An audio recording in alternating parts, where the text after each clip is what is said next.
I'm Vin. I'm Sori. And this is... Mississippi... Well, Nina Simone? Nina Simone. God... Dang it. Dang it all. Dang it all.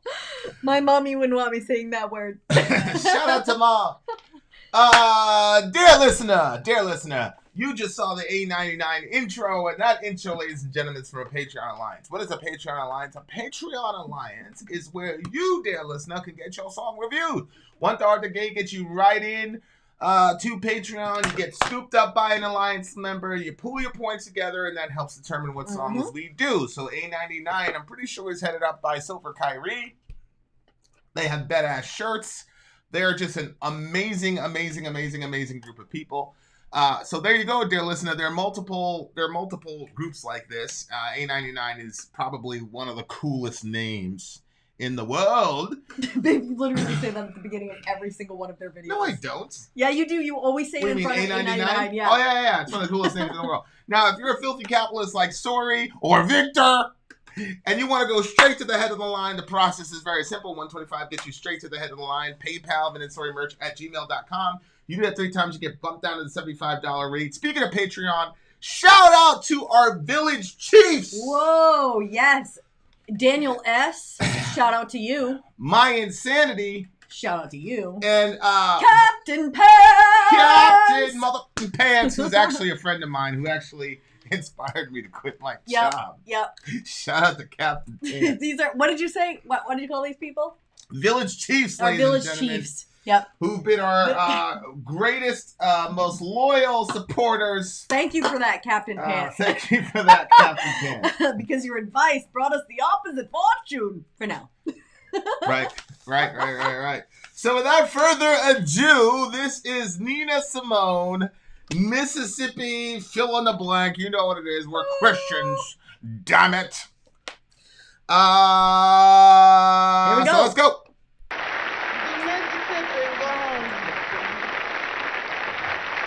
Old school. Mississippi, goddamn, this is our last tune. We had some request for it.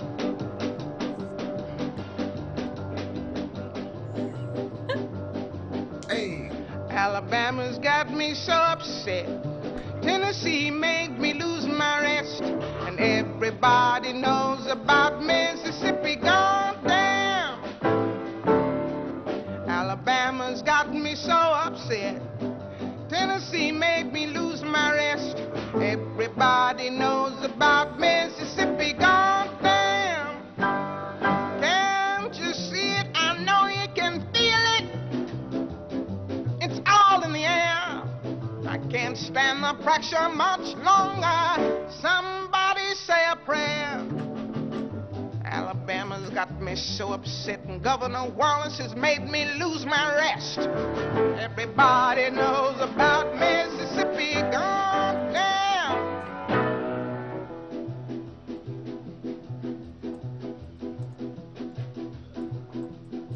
Hound dogs on my trail, school children sitting in jail. Black cat crossed my path. I think every day's gonna be my last. Lord have mercy on the land of mine. We all gonna get it in due time. I don't belong here, I don't belong there. I've even stopped believing in prayer. Don't tell me, I'll tell you. Me and my people just about do. I've been there, so I know. They keep on saying, go slow. That's just the trouble. Too slow. Washing the windows. Too slow. Picking the cotton. Too slow. We're just plain rotten. Too slow. We're too damn lazy. Too slow. Our thinking's crazy. Too slow. Where am I going? What am I doing? I don't know. Just try to do my very best. Stand up, be counted with all the rest. Everybody knows about Mississippi, goddamn. Picket line. try to say it's a communist plot. All I want is equality for my sister, my brother, my people, and me. You lied to me all these years. You told me to wash and clean my ears and talk real fine just like a lady, and you'd stop calling me Sister Sadie. But my country is full of lies. We all gonna die and die like flies. I don't trust nobody anymore. They keep on saying go slow. That's just the trouble. Too slow. Desegregation, Too slow. mass participation, Too slow. unification. Too slow. Do things gradually Too slow. will bring more tragedy. Too slow. Why don't you see it? Why don't you feel it? I don't know. You don't have to live next to me. Just give me my equality.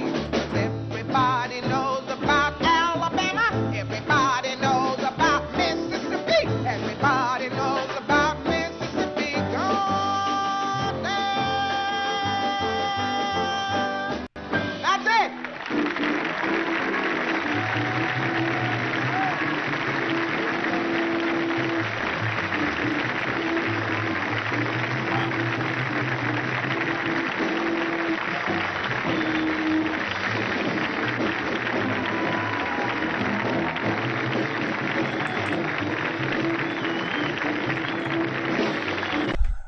Wow. Whoa, man. Yeah. Oh, yikes. Well, that, I wonder who makes these selections in A99. Well, I will tell you that this was a co-winner of their 60s week. The vote ended in a tie between this and the next A99 pick, which is Moody Blues Nights in White Satin. So it landed in a tie, so they're putting both up in here, but So this song, that's a tough one. it oh man, there's so many things I could say about this song. The name of this tune is Mississippi, goddamn, and I mean every word of it.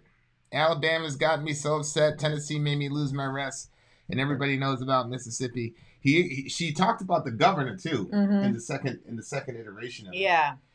I think.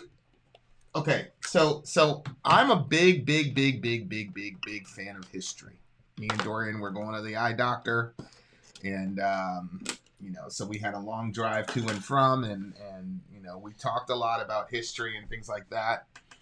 And one of the reasons I think history is so important is because human beings are not very good at being original.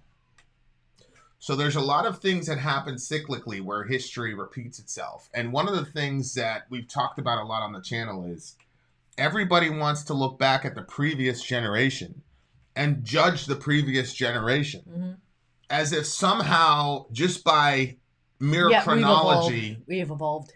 Yeah, just by mere chronology, we're all of a sudden much better than all those people. And it's unbelievable to me that some of the stuff that she was saying... one is she hit on this concept of gradualism versus immediatism, which we'll talk about in a second.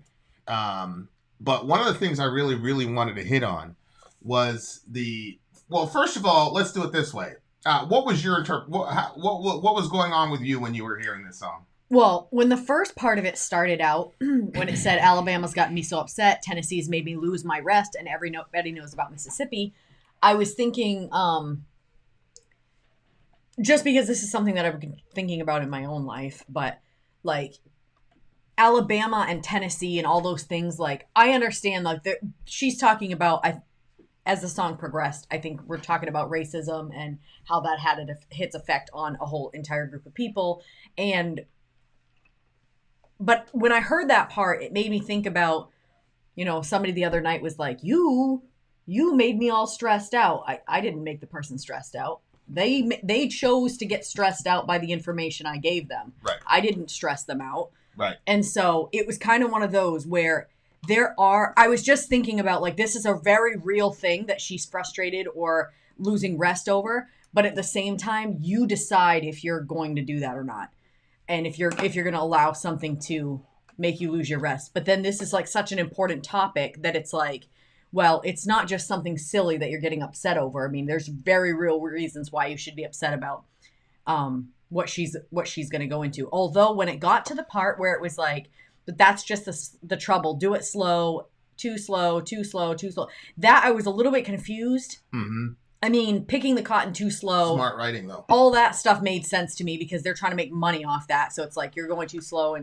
But then there was another one where, but yeah, I didn't understand all of that part. So what she was doing, and you were making reactions, so I'm like, what she was doing with the literary device of too slow was saying what one group was saying versus what another group was saying. So the first group were racist white folks. Yeah. Who were saying, you Negroes are washing the windows too slow. You pick the cotton too slow. You're just a bunch of rotten people. And you're so lazy. And your thinking's crazy, etc. So everything is just too slow. You guys are not doing, you're doing it too slow. And you're just being lazy. Mm-hmm. And that this is a big stereotype. The slaves, if they wouldn't work hard enough, they were lazy. And so there's this whole trope of the lazy black people won't work, blah, blah, blah, blah, blah, blah, blah. It's like really ironic when you think about it, because the very reason they're working is so you don't have to. Right. But they're the lazy ones having to do that shit for free. But like your, well, no, they bought them. That's what they're saying. But your, what do you call it? You were homeschooled, and your Christian book was talking about like the slave masters or the slave watchers. They called them supervisors or whatever, right? I don't remember. I just remember that it wasn't very clear. There was like a number of things that they had said. I could pull up the post. Go ahead, keep talking, because actually I'll say what some of the things were, because it was pretty crazy. Yeah. So the first group of too slow was from the racist white perspective, and the other group of too slow was from the perspective of black folks. Desegregation is taking too slow. Mm-hmm. Justice is taking too slow, right? Like right there. That's just the trouble. It's too slow. Desegregation, mass participation, reunification, do things gradually, too slow, but bring more tragedy to do it slow. So that's why, that's why I really appreciated the too slow literary device, because she did a really good job with it, because she was saying it from both perspectives. Well, like here's one of them. This is one of the excerpts from the Abeka books that we used to use. So there's like this picture of like all these black people like doing praising. To help them endure the difficulties of slavery, God gave Christian slaves the ability to combine the African heritage of song with the dignity of Christian praise. Through the Negro spiritual, the slaves developed the patience to wait on the Lord and discovered that the truest freedom is from the bondage of sin. Like, it's not talking about like, why are we talking about their sin? Not the sin of the white people that enslaved these people. Right. Right. So here's what Sori's talking about. You beautiful people. Here it is right here. But it's interesting because this thing has it as, racism in Christianity's role or whatever. And yeah, there it is. Look at all these happy Negroes in slavery. This guy looks like a straight up monkey right here. He doesn't even look like a human being. Look at that. He doesn't even look like a human being. Mm-hmm. And this is what you had in your training with Abeka? Yeah. Or this one. Scroll down. Slave masters were nice guys. A few slaveholders were undeniably cruel. What? Examples of slaves. Wait. Go back to that page and scroll down to the next picture. Actually, do me a favor, bro, and send me that link, because that was a different website. What happened? The slave. How am I sending it to you? Look up. Oh, no. It's the same page. Okay, yeah. My bad. Yeah, and so scroll down. Is this literally what you had? Oh, there was all kinds of stuff like this. And that's why I was a little bit confused on the racism stuff, because it didn't like make it seem, but then was that on the same page? Yeah, scroll down. Keep scrolling. Okay, keep going. Go ahead. So this says, a few slaveholders were undeniably cruel. Examples of slaves beaten to death were not common. Neither were they unknown. The majority of slaveholders treated their slaves well. That's the United States History for Christian Schools, Baum Jones University Press. Number 12 on that list that they're talking about is gay people have no more claims to special rights than child molesters or rapists. Whoa, bro. Well, what was special rights? Like the right not to get the shit kicked out of you when you're going down the street? I have no idea what this... So this is a shit that they're showing that it wasn't just bigotry against black people, but yeah, there was. I just remember. So if I can just do an overall, okay, slave masters were nice guys. I read that is not but I want to be clear. That is not what that wasn't on their list. Okay, this is what the website is saying. Look at this nonsense. But what's this list that they're talking about? A few slaveholders were undeniably cruel. A few of them were undeniably cruel. Example of slaves beaten to death were not common, neither were they unknown. The majority of slaveholders treated their slaves well. Told you. But that's why I say anybody over the age of 75 is getting a pass from me. They're getting a pass. Okay. So anyway, this is not like slave. This is not slavery that she's talking about, but the people that she's talking to were raised in school with that craziness. Right. So it was very difficult to, explain to people what the struggle was. Because you had a whole host of people educated in an institution that was saying, oh, this is really not that bad. These niggas, it's because they're lazy. The slave masters were good and da-da-da-da-da. And so here we go. Well, I remember hearing, and it wasn't like, I don't know, it was kind of like, I think more of the focus was on how great the white people were for letting them free. You know what I mean? People kind of setting them free. Abraham Lincoln, George Washington. But you didn't know, I didn't know that George Washington owned slaves. Isn't he the one that took their teeth? Yeah, I didn't know that. They never put that in there. All that was left out. So there was a lot of stuff that was kind of left out in there. And then there was other things that I was I remember hearing about the Middle Passage and what happened there, but that wasn't really something that was more of a discussion with my mom than that was the curriculum, as far as I remember. Mm-hmm. But I would think that if I learned about it as it actually was, that would be traumatizing enough to stay in your mind. But I just remembered, remember that time that I told you that, I was no, white people showed up, I think, to the Native Americans and they thought they were gods because they were white. You were like, what? Remember that? Do you remember that? Yeah. But that was not how that story went, I guess. I explained the story.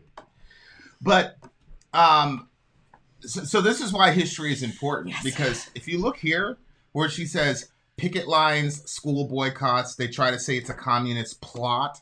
Yeah. All the people that are saying, BLM, I'm fine with the concept of Black Lives Matter, but they're Marxists. Mm-hmm. And this is cultural Marxism. Shout out to Jordan Peterson, but he's dead wrong here. This is cultural Marxism. It's not that I'm against black people. I'm against BLM because they're Marxists. Hello! That is literally the same argument that these racists used during the 60s. It's mind-boggling to me that people are using literally the same argumentation that the racists that are almost universally judged by black and white alike in the 60s against King and the rest of those boys. It is maddening to me that they're using literally the exact same argumentation but simultaneously judging their fathers for being racist. These people who during the George Floyd uprising, right, whatever you want to call it, the same people who are saying, oh my God, this is Marxism. I'm against BLM, not because I'm a racist. I'm against BLM because they're Marxists. Mm-hmm. And I don't want Marxism infiltrating America.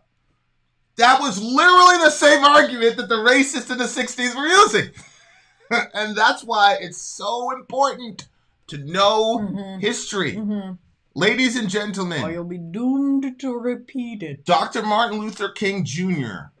quoted Marx way more extensively and familiarized himself with Marx way more than those two ladies did, who said, all they said was, we're trained Marxists, and that was enough. That was enough. It was over. Meanwhile, Dr. King said He said, I read his works, I read his literature. Many of the things that he said was compelling. We've talked about this in Fireside. Shout out to BM Fan for putting me onto this. That when Lincoln freed the slaves, Marx sent him a congratulatory letter. As a matter of fact, it is clear that Mr. Lincoln was influenced by Marx, because Marx was the editor of a paper that Lincoln frequented a ton. I shot a video on it in Middle America last year. Mm-hmm. There was a clear correlation between Marxist thought and the end of the slavery movement. Mm-hmm. And what is interesting is that there were these Christian groups called Jacobins. And Jacobins were basically socialists in the slavery times. Oh, and really? The Jacobist Christians were abolitionists saying, we need to stop this. Yes. Really? And do you know who was against them? The white Christian preacher who called the Jacobins heretics, and that they were trying to introduce all this craziness into America. So in the slavery movement, it was, hey, these guys are socialists. You can't listen to them. Then in the civil rights movement, hey, these guys are communists and Marxists. You can't listen to them. And then here comes BLM. Same playbook. Wow. It's the same thing. Google Jacobins, you'll see. Google Christian response to Jacobins, you'll see. It is unbelievable to me. And to your point, when you talk about, hey, if you don't learn from history, you're doomed to repeat it. I've come to the conclusion, because I've told a couple people, I said, you do realize that's literally the exact same argument. Literally the exact same argument. Yeah. They were saying, I'm not against Dr. King. I'm just against the Marxism because he's a Marxist. Because the FBI, this is all released, by the way. You don't even have to do a FOIA. This is just a fact. The FBI, there's a program called COINTELPRO. Mm-hmm. And COINTELPRO was a counterintelligence program that was designed to destroy the civil rights movement. That's a fact. That's you don't even have to do a FOIA. It's out there, right? Just Google COINTELPRO MLK. And one of the main things that Hoover did, who the FBI building is named after, shout out. No. One of the main targets was MLK, and the main methodology for smearing MLK, aside from his sexual peccadillos, was the fact that MLK was a Marxist and that he was a communist and he was going to infiltrate America. And then they had all these quotes of MLK saying positive things about Marx, because if you've ever read Marx, you'll understand very quickly that Marx had a lot of very good points. We wouldn't have a minimum wage. We wouldn't have child labor laws without Marxist thought. Those really? Are facts. If we left that to the capitalists, you'd still have a little 6-year-old kid in a mine, or a 12-year-old girl working naked in in one of these factories, side by side, grown men. Those are fact. Those are all facts. And Marx called it out and shamed the Western world for what they were doing in the Industrial Revolution. These are all facts.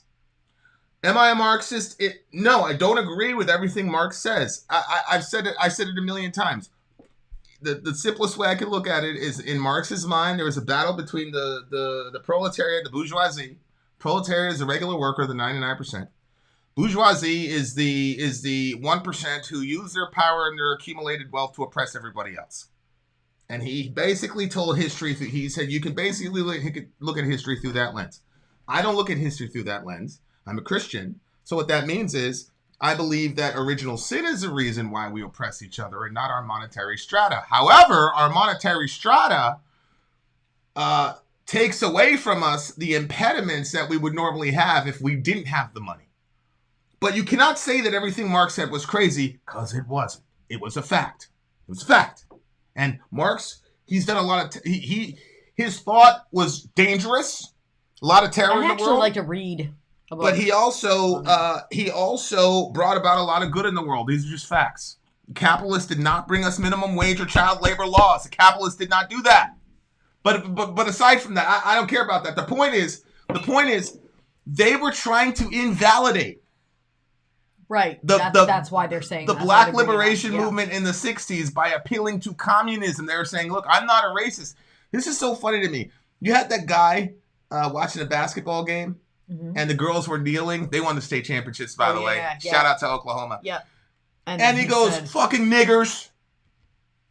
And then my friend posted it because he's in Oklahoma. I said, my bro, I bet you anything he's going to say that he's not a racist and he's going to blame it on stress or some extenuating Sure enough, this dude shows up. Diabetes. He goes, I'm a type 1 diabetic. And then at the end he said, I'm not a racist. I can't explain why I said what I said, but I'm not from deep.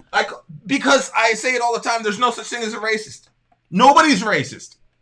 Nobody's racist. All those people that were against MLK, they weren't racist. Mm-hmm. They weren't racist. That's what they say. They say, look, man, I'm just not a communist. The communists are trying to take over the world. Yikes, man. And MLK is a commie, so I can't listen to any of that. Oh man, it's unbelievable to me. Unbelievable. If people want to believe in something or they want to follow something, they're going to overlook the things that they find questionable. Right.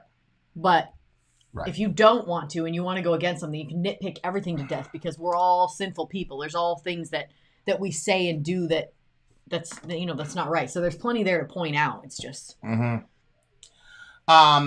The other major theme in this song was the debate between gradualism and immediatism. Okay. Okay. Yeah, that was what I was kind of wanting. So when she starts talking about too slow, mm-hmm. she's picking up on the debate between gradualism and immediatism. So the immediatists are saying we need change right now. Enough of this stuff right now. So that would be like abolitionist. That's an abolitionist. Yeah. Well, both of them could be abolitionists. They're just talking about the timetable. Okay. So both of them, like for example, slavery, both of them would say, oh. yeah, we need to end slavery, but we just need to end it gradually. Yeah, we need to end abortion, we just need to end it gradually. Yeah, we need to end segregation, but we need to do it gradually. You can't just do it immediately. That's too much of a shock to the system. Oh my gosh. And one of the things that's really, really amazing, and honestly, this is more for my left-leaning friends than right-leaning friends, is one of the things that a lot of my friends do not understand about the struggle is that, one, this is literally the same arguments that your talking heads like Ben Shapiro and all the rest of those guys, and no, not everything Ben Shapiro says is wrong. Tucker Carlson, not everything he says is wrong. But when these people start trying to invalidate the current movement while simultaneously invoking Dr. King, you know that they're either ignorant, they're either ignorant or they're lying to you. Yep. Let me read you something from Dr. King, because a lot of my white friends ask me like all the time, like, okay, then what is actual racism then? What is racism? Oh my gosh, that's so annoying. I didn't understand what you're saying. I get it now. Let me read you something from the great Dr. King. Yeah. MLK supports what they want. That's why they're going to go with it. And he doesn't. Well, MLK does not support what they want. No, but he says enough that they can cut pieces out of. What? So here's MLK. I must make two honest confessions to you, my Christian and Jewish brothers. First, I must confess that over the past few years, I have been gravely disappointed with the white moderate. I have almost reached the regrettable conclusion that the Negro's great stumbling block in the stride towards freedom is not the White Citizens Counselor, which was a group of neo-Nazis, basically. Well, not neo-Nazis, but they're basically that. Or the Ku Klux Klanner, but the white moderate. Please note, my friends. King, I've said this a million times when I talked about Trump or Biden. I've said it a million times. I've always said, I want my racists up front. Right. And some very knowledge-starved people in comment sections will say, you're justifying Trump, blah, blah, blah, blah, blah, blah, blah. No, listen. You're not going to listen to me. Fine, you shouldn't. I'm some kid. Listen to Dr. King. I'll say it again. The greatest stumbling block in the Negro stride toward freedom is not the White Citizens Counselor or the Ku Klux Klanner, but the white moderate, who is more devoted to order than justice. Where do you think that's coming from? Oh, we can't have all these riots. Come on, blah, blah, blah, blah, blah. We need to have order. You guys are acting like animals. If you have a problem, use the legal system. More devoted to order than to justice, who prefers a negative peace, which is the absence of tension, to a positive peace, which is the presence of justice. Wow. Who constantly says, I agree with you in the goal that you seek, but I cannot agree with your methods of direct action. Please note that Dr. King's method of direct action were sit-ins and boycotts and picket line protests. That was Dr. King's direct action. And it wasn't the Ku Klux Klanner that was against him. It was the white moderate who said, I sympathize with your goals, man, but your methods of direct action are too far. This is Dr. King. Oh my gosh, this is a thing. Who paternalistically believes he can set the timetable for another man's freedom. Jeez. There it is right there, the timetable. Notice how she was saying too slow, too slow, too slow. Because what was happening is you had the KKK and all those other guys saying, no, we can't have niggers at the cream shop. The hell is wrong with you? Mm-hmm. Then you had black folks saying, well, we're going to come here. And then you had their allies saying, we're going to be at the sit-in with these folks. And then you had the white moderates saying, well, you should be able to sit in the cream shop, just not right now. You see? So that's gradualism. Who believes he can set the timetable for another man's freedom, who lives by a mythical concept of time and who constantly advises the Negro to wait for a more convenient season. Shallow understanding from people of goodwill is more frustrating than absolute misunderstanding from people of ill will. Lukewarm acceptance is much more bewildering than outright rejection. Yep. I had hoped that the white moderate would understand that law and order exists for the purpose of establishing justice, and that when they fail in this purpose, they become dangerously structured. The dangerously structured dams that block the flow of social progress. That is him saying, I understand that riots are terrible, but notice who was pushing law and order all last term. That was Mr. Trump. I'm going to be a law and order president. We got to have law and order. And Mr. King was saying law and order exists to hold up justice. Mm-hmm. But when you have a society that doesn't uphold justice, law and order then becomes a dam against social progress. Jeez. I had hoped that the white moderate would understand that the present tension in the South is a necessary phase of the transition from an obnoxious negative peace in which the Negro passively accepted his unjust plight to a substantive and positive peace in which all men will respect the dignity and worth of human personality. Actually, we who engage in nonviolent direct action are not the creators of the tension. This is hilarious. I shot a video. There's a rapper, Tom McDonald, mentions BLM negatively 3 times in a row. I respond to it. I am the divisive one.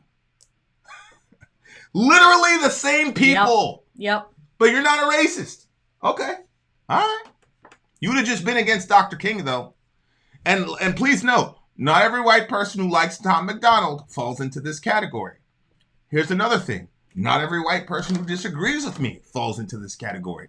Here's another thing. Not every white person who votes for Trump or Biden, because they're both horrible racists, falls into this category. That's not what I'm talking about. What I'm specifically talking about is people who will look at facts like an FBI document, and then instead of coming back with contrary facts, respond by saying that the person who brings the facts are being divisive.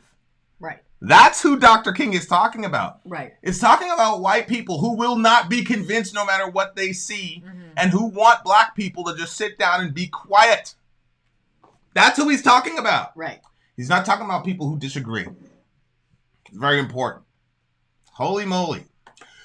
We merely bring to the surface a hidden tension that is already alive. We bring it out in the open where it can be seen and dealt with like a boil that can never be cured so long as it's covered up. It must be opened with all of its ugliness and natural medicines of air and light. Injustice must be expected with all the tension and exposure creates. To the light of human conscience and the air of national opinion, it can be cured. End quotes. So that's what she was talking about when she was talking about too slow. She was alluding to the immediatist versus a gradualist controversy. And I'm sorry, but when you have a 20% variance in crime, in similarly situated crimes, you have a 20% variance in sentencing, and the only variable is race. When you have a country that was in 20. That report was filed in 2020. I had a fireside, and a person said, "Show me this evidence of systemic racism." So I pulled it up. It was a .gov report that was published during the Trump administration. So I pulled it up and showed him, and then off he went. Wow. Okay. I said, "Can I read?" I had to repeat myself 9 times. He wouldn't even let me read the thingamajig. You think he knew? No, he didn't know. He's listening to all these people who are telling him that it's a myth and it's not real. Mm-hmm. So then when he's finally confronted with facts, he didn't know what to do, because these people really canonized Ben Shapiro and Tucker Carlson. Mm-hmm. Why? Because they're incredibly brilliant men, and many times they're right about what they're saying. So, it's one of those things where, have we made progress? Absolutely. Are we home? No. We're not home. We're a generation removed from all the redlining and such that creates generational wealth. It's got to be, you got to deal with that. So we're not all the way home yet, but we're a lot farther than where we came from. The issue is that the enemies of justice, black, white, purple, I don't care what you call yourself. The point is they're using the exact same playbook over and over and over and over again. That is a fact. It's the same playbook. And I know there's many, and that's why I told someone, I said, look, the channel isn't for you. You want a reaction channel with people, that's fine, man, and that's good. There's nothing wrong with that. Like, one of my best friends in the YouTube world does one of those types of channels. Go watch that stuff, bro. That's cool. But we're going to deal with real issues here. This is a real issue. Mm-hmm. It's a real issue. Mm-hmm. And, I read Dr. King's white moderate stuff, and a guy emailed me last year, and he's like, "Holy shit, that was me." And a lot of my left-wing Democrat friends could not understand when they would talk about Biden, and I'd say, "Man, fuck Biden. He's the guy that got us the crime bill." Mm-hmm. And they would paternalistically tell me, "Well, Trump said this bad thing about AOC on Twitter, and you need to worry about that." No, I'm going to worry about the guy that completely actually put the bill. Yeah, it's this paternalism. That's what I'm saying. That's what Dr. King said. Man, I'd much rather the Klan. I'd much rather the Klan than a Democrat come around and tell me that I need to be grateful for Biden, or that Biden is better than Trump, or whatever. Mm-hmm. And then when I explain, this is why I don't believe that Biden is better than Trump, they just dismiss it. Why? Because the Democratic Party doesn't give a fuck about black people. The Democratic Party uses black people as a pawn to get to where they need to get to. And I've said it a million trillion times. They should. What do I say all the time? If somebody's going to take it and you give it, then you get what you get. They're not bad for doing that. Holy shit. But anyway, good song. Very, very, very good song. And, a modicum of research will show you that the shit that I'm saying is true. Which, of course, nobody has ever told me. You're lying, Vin. They just go look at the comment section of the Tom McDonald video, the Clown World one. You'll see not a single one of them will deal with any of the documentation mentioned in the video. Go ahead. What were you saying? It was also a little bit sad to me because, music is in my opinion, it's meant to be entertaining. It also tells stories that we wouldn't otherwise listen to. Mm-hmm. Because you deliver it in such a way that the hearer is interested and so stays interested and then hears the story because the delivery is so good. And so, some of it, the way that she was singing it or something, I kind of it had sort of this nostalgic sort of sound to it from a past. And yeah, so and you kind of too. Yeah, the look, yeah. And so I kept slipping into that because to me, those little videos that are like that, they have a warm feeling to me because it reminds me of my parents were very strict when we did eventually get TV stuff. So it was so limited, but it was also it was always wholesome-y looking things like that. You know what I mean? So it had that look to it. And so there's that warm fuzzy feeling. But then I was but the topic here is really, so it was a little bit, it was sad because sometimes I wasn't as focused on what she was saying because my mind would slip into the nostalgia. Yeah. But and the other thing is I've come into the understanding that racism is a thing. It's not something that I've understood all my life, because even when it was talked about in school, it was a thing. If they, what they said about it, it was so past, we are so beyond that I thought it was over. So obviously when these things come up, I have a very like, I guarantee someone told him no. Yeah. Um, Too slow, he says. Yep. You didn't get me what I wanted quickly enough. Yep. So it kind of was just like that, where it was like, oh, I slipped out of listening to what she was saying a little bit, and then I was like, oh, I gotta focus on what she's saying because it's an important message. But also the other thing that I noticed about this song is like music back then was a lot more simple. Yes. Like, I feel like I could sing every bit of this song. Yes. You know what I mean? Like, now people put out songs that I'm like, whoa. Yeah, I could never hit that. I would like to see a Niabla Viscaris remix of this song. Yeah, what would that look like even? Zen, come on, big bro. It's time to get working. Let's get the all-white band to do the... extremely white band. Maybe Animals as leaders. We have a guest at Animals. We have Tassie and all the rest. Yeah, but shout out to Anarchy 99.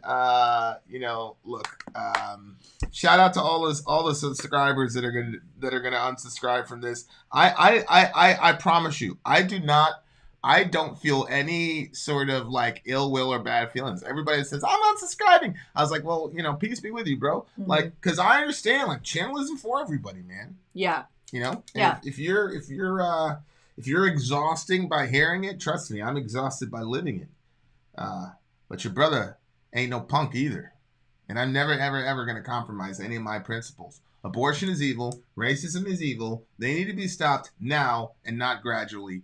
Period. Full stop. Boom, boom, boom. Boom, boom, boom. I don't care. I don't care. Everybody's like, oh, be real. Be your authentic self. Okay. All right. But you know what? At the end of the day, at the same time, though, there's hella people who disagree with us on everything that I just said, and are still there on the left and the right. And, I'm not going to say you're better than the people that leave, but all I will say is I appreciate the hell out of every single one of y'all. That's real shit. Yeah. So, Facts. there you go. Facts. And the other thing is, like, I wish one of these people would jump on and actually have a conversation. I had one conversation with a guy and it went really, really well. But I would like to have a conversation. Now, everybody knows I can debate. Go to the Middle America channel. You can see I've done about, 3 or 4 moderated debates with a moderator and all that. And, everybody knows I'm not afraid of that. But I would like to have a genuine conversation about these topics from somebody who doesn't feel that these are legitimate beefs or that we're at some place now in America where we're completely equal and that white privilege is a myth and all the rest of it. Like, I would genuinely like to have a conversation with somebody. All right, so if you're that person, put a comment in the description, not in the description. Or send me an email, vinsori@gmail.com. Say you're ready to talk. Do that too. If you're ready to roll, man, that's cool. We're probably gonna do a fireside tonight, so we're recording all day. So, that's a conversation I'd like to have, and we could see how we can. I don't want to say meet in the middle because I'm not going to compromise on any of my beliefs, but come to an understanding of each other. I think that's important. Yeah. Because I do not believe that racism is the unforgivable sin. I believe that racism or genderism, misogyny, whatever you want to call it, homophobia, I think all of those things are native sins that are so easy to commit that probably 99% of us are that. Mm-hmm. Mm-hmm. So I don't think that it is like the be all end all thing. Of course, there are elements in our society that have made it that way. Mm-hmm. But those same people are racist as hell. So, whatever. But anyway, the invite is open. Come and welcome. We can have a conversation. We can exchange facts and ideas, and I think it would be very helpful for the community to have the discussion. We own this show, so it won't get canceled. Come have the discussion. Right. Yeah, it's not going to get canceled. What do you get the song? 10. I'm going to give it a 11 because it's necessary listening. I think it accomplishes what art is ultimately supposed to accomplish. Number one, it's supposed to reflect the prevailing zeitgeist, but on the other hand, it also is designed to affect change. Mm-hmm. And I think she did that very, very well. And I was also shocked not only by the title, but the subject matter and the fact that it was on TV in the first freaking place. I mean, this is 1963. Yeah. Yeah. Which is funny because the Holy Week Uprising happened in 64, right? The Holy Week Uprising happened, I'm pretty sure, in 64, and that was due to Dr. King getting assassinated. Then there was riots and protests, and the National Guard was deployed. But you know what? That Civil Rights Act got passed afterward. Do what you will with that information, ladies and gentlemen. The biggest thing is love your neighbor as yourself, or love your neighbor's children as you love your own children. Huh? Mm-hmm. Vin out. Sori out. Gone. It's a pretty controversial song, don't you think? Hmm? No? Yes? I do. You do? I do.